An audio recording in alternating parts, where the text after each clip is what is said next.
Mapagpalang araw mga ka-technician, mga ka-DIY, mga ka-master. Meron po tayo ditong repair na LED TV. Ito po ay Panasonic. So nasa 32 inch po ito.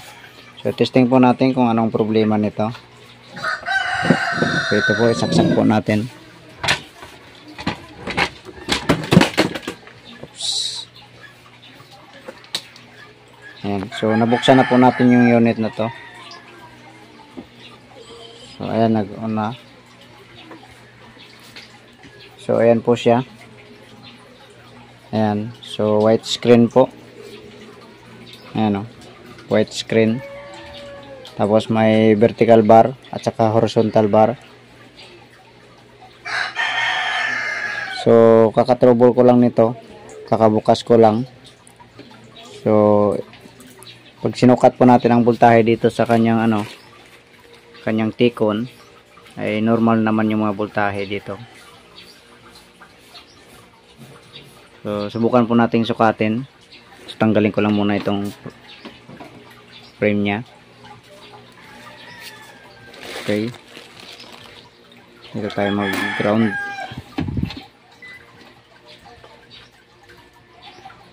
So dito yung tester natin sa ilalim.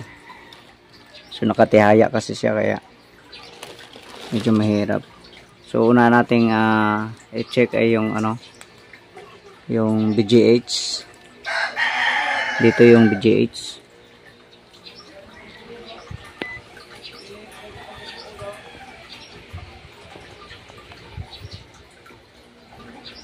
Ayan o. Ito yung BGH. Tapos ito naman yung BGL. Ito yung ABDD. Ito. Tapos ito naman yung ABDD. So ito naman yung BCOM. Ito BCOM. Sige, sukatin natin itong BGH.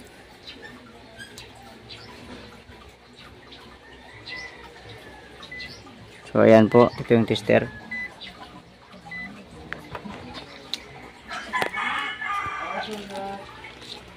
Ulitin natin.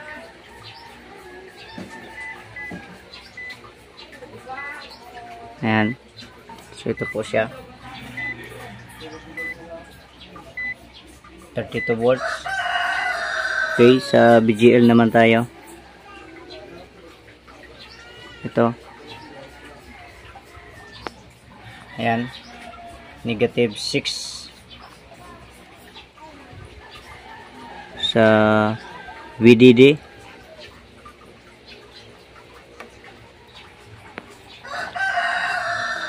Ayan, 3.2. Tapos itong HAVDD.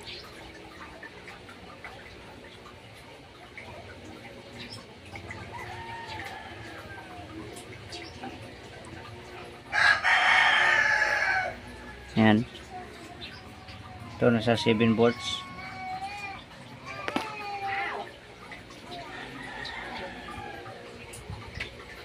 Ito AVDD.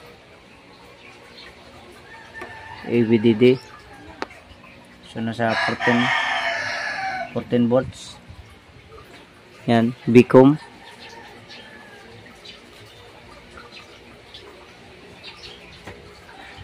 Ito nasa 5.3. So kompleto sa voltahe dito sa DC-DC. Pero meron tayong nakita na problema dito sa screen. Ito, kung mapansin po natin dito, nagkaroon siya ng crack. Yan o.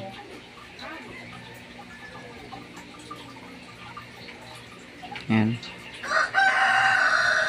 So kung mapansin nyo yan, may crack na po siya. Okay, tanggalin ko muna, bunutin ko muna.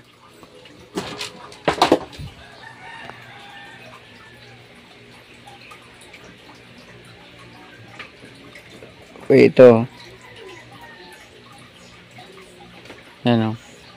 Nag-crack po siya. Ganyan o. So naangat nga yan eh. Ano, gumagalaw.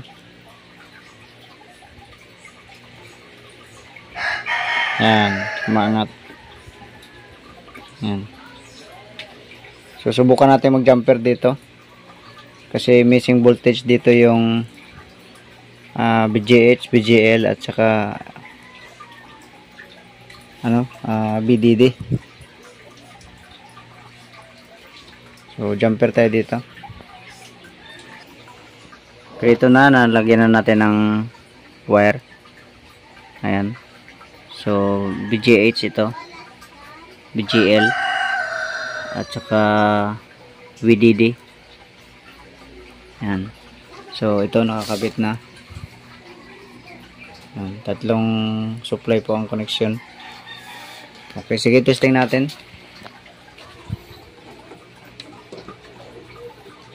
Ito, saksak. Yan.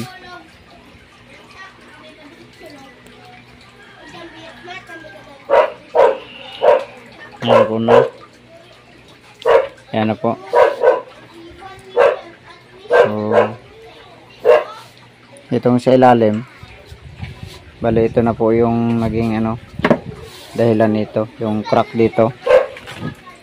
Kasi yung supply na papunta dito, hindi na siya dumugtong dito. Kasi nag-bypass na tayo. So, buti na lang ay dito lang sa pinaka ilalim. Kahit pa paano mapanuran pa. Okay, sige. Ako po ay may nakuha po tayong idea dito. So, God bless po sa inyong lahat.